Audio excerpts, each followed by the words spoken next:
So, yun na nga guys. Hello. For today's video, kakain tayo ng lomi. Sarap dito guys, sa Mariveles Bataan. I mean sa Kabkabin. Highway 54 po. Dito lang po sa highway po. Kain po tayo. Mga kacharot, kain po tayo. So, ito na nga. Sarapan ako dyan kasi nga masarap naman talaga. Kain lang. Napapikit ako sa sobrang sarap. Sarap talaga. Kahit naman saan.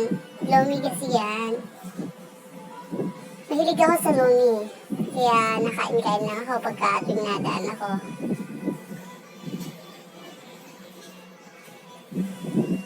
Kain lang po. Uy, ayun si kuya. Baka lilingon na naman yan. Uy! Uy!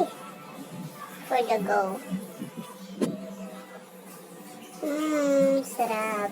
Guys, kain kayo. Visit lang po kayo dito sa Highway 54 po. Sarap naman. Sarap naman talaga guys. Kasi nga guys, mag-ano ako. Pupunta ako ng center po. Para magpapaturo ko ng anti-rabies. Nakagat kasi ako ng aso. Kaya, pupunta ako ng center. Kain tayo. Gutom na kasi ako guys, kaya wala akong ibang maisip kundi kumain na lang. Kain lang po.